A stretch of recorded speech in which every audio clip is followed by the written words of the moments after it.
你有没有发现，人生最痛苦的时候，往往不是因为我们完全没有选择，而是因为选择太多，欲望太满，情绪太乱，最后不知道该停在哪里。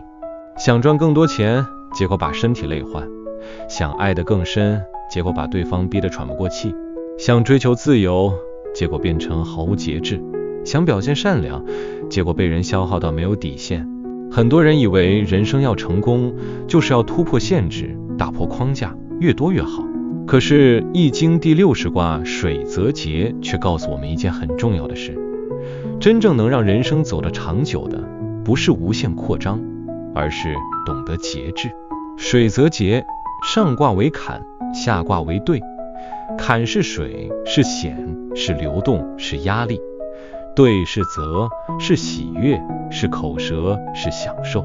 水在泽上，则能蓄水，但水如果太多，泽也会满溢；水如果没有提防，就会泛滥成灾。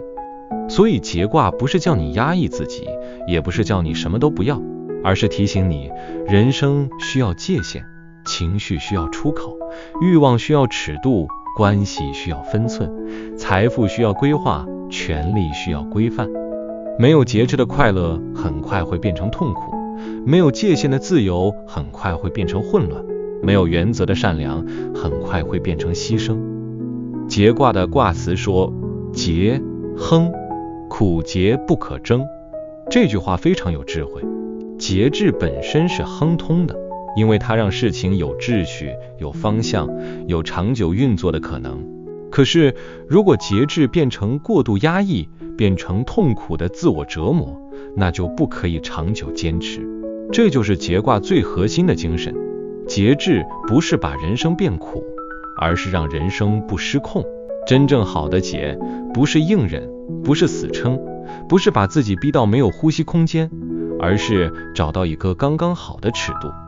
吃饭要节制，不是叫你饿到受不了；花钱要节制，不是叫你完全不能享受；爱一个人要节制，不是叫你冷漠无情；修行要节制，不是叫你变成没有感情的人。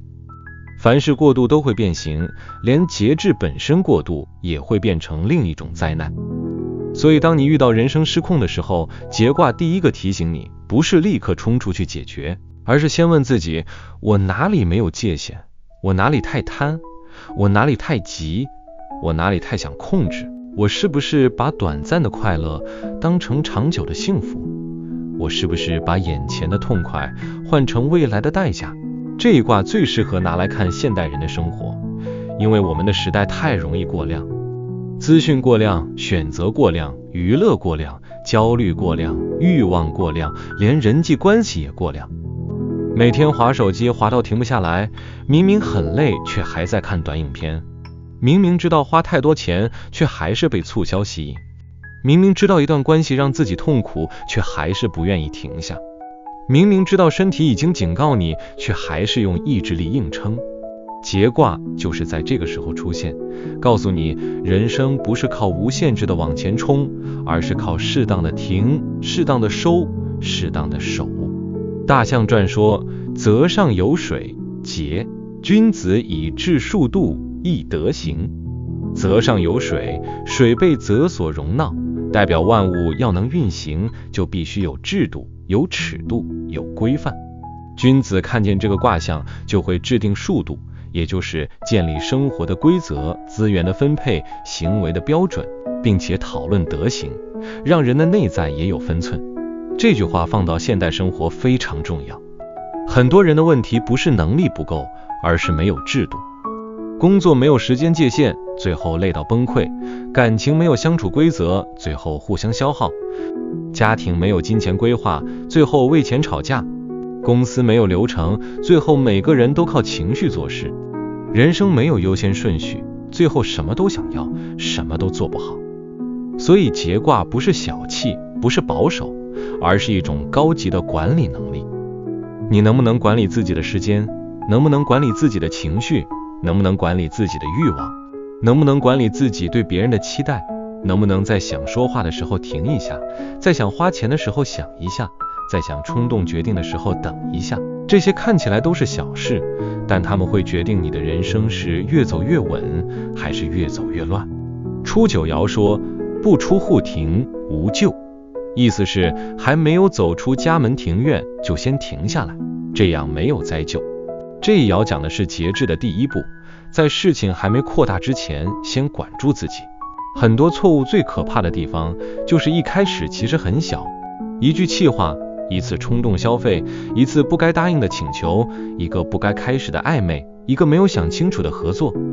如果你能在刚开始的时候就停住，事情就不会演变成大麻烦。初九告诉我们，有些门不能出去，有些话不能说出口，有些局不能踏进去，有些诱惑不能试探自己。不是你胆小，而是你知道一旦跨出去，就可能收不回来。在生活中，初九特别适合提醒那些正在被诱惑的人。如果你已经感觉某件事不对，心里有一点不安，那就不要急着行动。比如有人找你投资，话讲得很漂亮，但你不懂它的风险，这时候不要因为怕错过就把钱丢进去。有人对你示好，但你知道这段关系可能破坏原本的生活，这时候不要因为一时心动就往前走。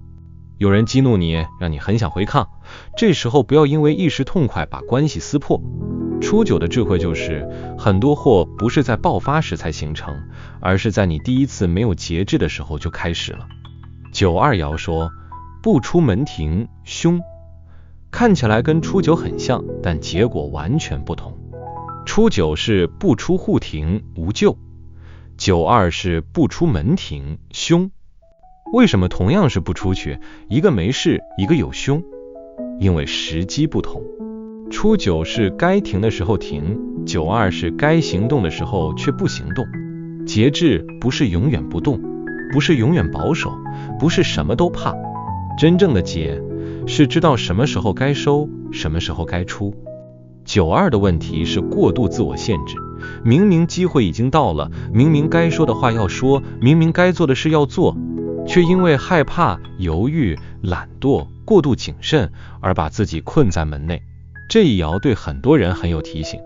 有些人说自己很谨慎，其实是不敢承担；有些人说自己在等待时机，其实是害怕失败；有些人说自己要再准备一下，其实已经准备了很久，却始终不敢开始。节卦不是叫你把人生缩小到安全区里，而是叫你有节奏的前进。如果你面对的是一个值得争取的工作机会，就不要因为害怕丢脸而不投履历；如果你面对的是一段需要沟通的关系，就不要因为怕冲突而一直沉默；如果你明明知道问题存在，就不要假装维持和平。九二告诉你，该停不停会出事，该走不走也会出事。人生的节制不是单纯踩刹车，而是懂得油门和刹车什么时候用。六三爻说，不节弱则皆弱，无咎。意思是，如果不能节制，就会叹息懊悔，但能够从中醒悟，还不至于有大灾。这一爻非常像现代人的真实写照。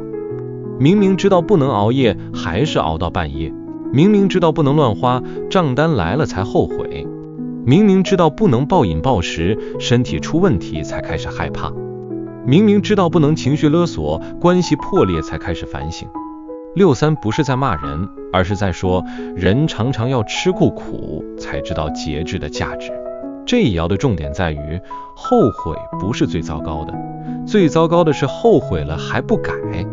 很多人犯错之后只停留在自责，我怎么又这样，我真的很糟糕。可是自责如果没有变成行动，就只是另一种消耗。六三告诉你，当你已经因为没有节制而吃到苦头，不要只是在那里叹气，而是要趁这个痛感还清楚的时候重新建立规则。你可以设定消费上限，可以建立作息时间，可以减少让你失控的环境，可以把话说慢一点，可以在情绪来的时候先离开现场，可以拒绝那些一次又一次消耗你的人。六三的无咎不是说不节制没有问题，而是说只要你愿意因痛而醒，因错而改，人生仍然可以回到正轨。四爻说，安节亨，这是节卦里非常美的一爻。安节就是安于节制，不觉得节制痛苦，反而能在规律和分寸里得到安定。这跟卦辞说的苦节不可争形成对比。苦节是你把节制变成折磨，安节是你把节制变成生活方式。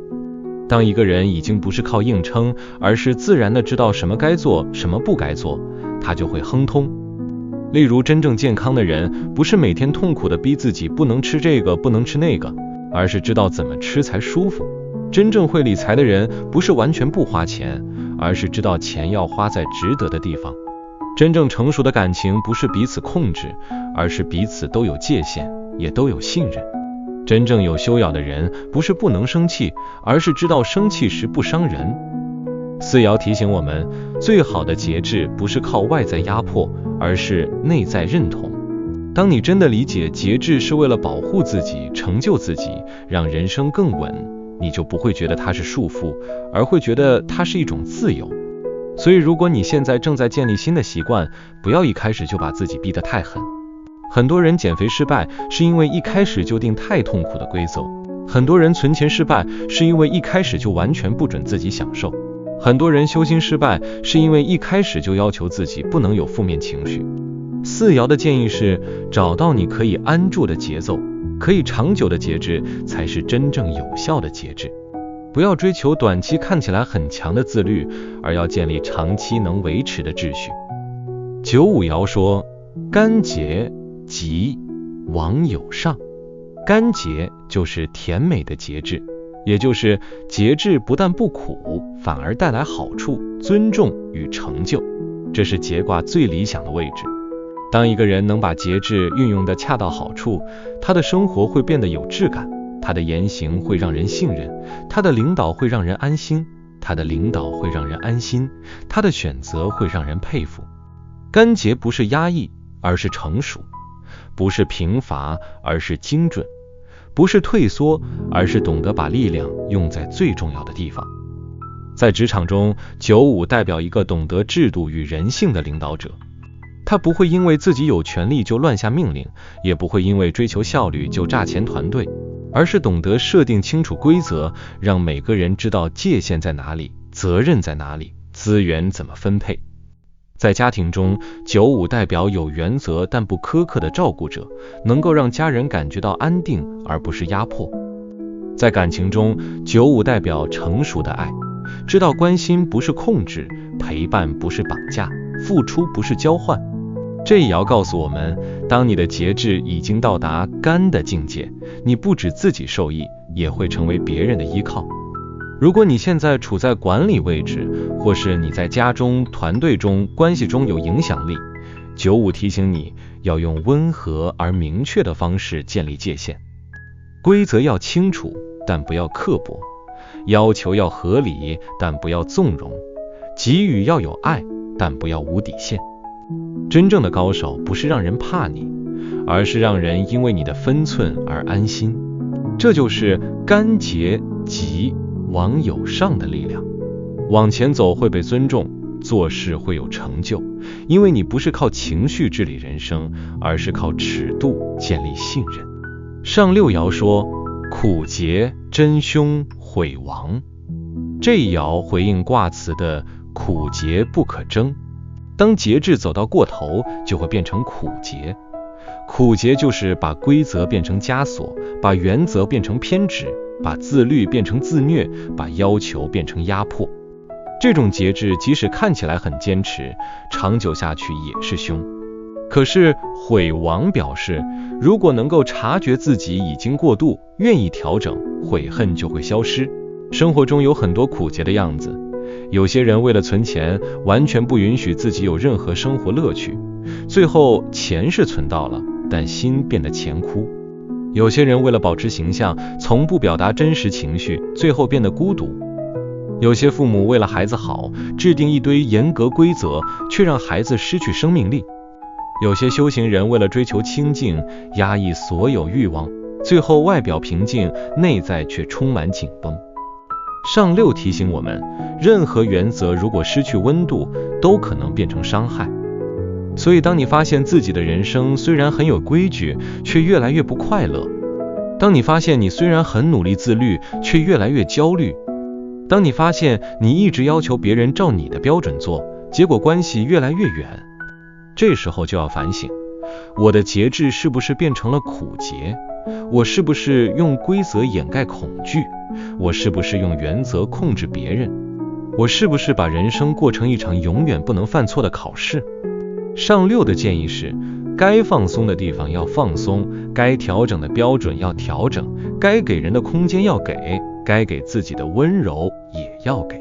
节制的目的是让生命更好，不是让生命更窄。从6个爻来看，节卦其实是在教我们一套人生界限的修炼。初9告诉你，在诱惑刚出现时要懂得停止；92告诉你，在时机已到时不要过度退缩；63告诉你，失控之后要从后悔中学会建立规则；4爻告诉你，好的节制要能安住，而不是痛苦硬撑；95告诉你，最高级的节制会带来甜美的结果，让自己和他人都受益。上6告诉你，节制一旦过头，就会从智慧变成灾难。这一卦最值得我们深入探讨的主题，就是有界限的人生才有真正的自由。很多人把自由想成想做什么就做什么，但易经告诉我们，没有界限的自由很快会失去自由。你今天想吃什么就吃什么，最后身体不自由；你今天想花多少就花多少，最后财务不自由；你今天想说什么就说什么，最后关系不自由；你今天想放纵什么就放纵什么，最后人生被习惯绑架。真正的自由不是没有规则，而是你有能力选择不被欲望牵着走。遇到财务问题时，节卦建议你先建立清楚的金钱规则，不要只是说我要省钱，而是要知道哪些是必要支出，哪些是情绪消费，哪些是投资自己，哪些只是逃避压力。遇到感情问题时，节卦建议你看清楚界限。爱不是无限制付出，也不是用控制证明在乎。该沟通的要沟通，该拒绝的要拒绝，该给空间的要给空间。遇到工作压力时，节卦建议你不要只靠硬撑，要建立流程、时间表、优先顺序。你不是机器，长期透支不会换来真正的成功，只会换来崩溃。遇到家庭问题时，节卦建议你用规则取代情绪。很多争吵不是因为不爱，而是因为责任不清、界限不明、期待没有说出口。遇到人生迷惘时，节卦建议你先不要急着追求更多，而是先整理你已经拥有的东西，看看什么该留下，什么该减少，什么该减脂。水泽节最终要教我们的，不是做一个压抑的人，而是做一个有尺度的人。真正成熟的人，不是完全没有欲望，而是知道欲望不能当主人；不是完全不生气，而是知道情绪不能乱伤人；不是完全不享受，而是知道享受不能毁掉生活；不是完全不冒险，而是知道冒险要有底线。节制不是把你的人生变小，而是让你的力量不再流失。当你能节制嘴巴，就少了很多是非；当你能节制情绪，就多了很多余裕；当你能节制欲望，就多了很多选择；当你能节制付出，就保住了自己的能量；当你能节制控制，就让关系有了呼吸。所以第60卦水泽节给我们的总结就是，人生要亨通，不能没有节；但人生要长久，也不能苦节。该停止的时候要停止，该前进的时候要前进，该收敛的地方要收敛，该放松的地方也要放松。真正的智慧不是走极端，而是在过与不及之间找到刚刚好的分寸。当你能把节制变成安定，把规则变成保护，把界限变成自由，你的人生就不会被欲望冲垮，也不会被压抑困死，而会像泽中之水，有容器，有方向，有力量，也有长久滋养万物的能力。如果你最近也觉得生活有些失控，可能是花钱失控、情绪失控、关系失控、工作失控，或者你发现自己太压抑、太紧绷、太不敢前进，都可以在留言区分享你现在最需要建立界限的是哪一件事，是金钱、感情、工作、家庭，还是自己的情绪？也欢迎留言告诉我，你觉得节制对你来说是一种束缚，还是一种保护？也许你的分享正好会提醒另一个正在失控边缘的人，重新找回人生的分寸。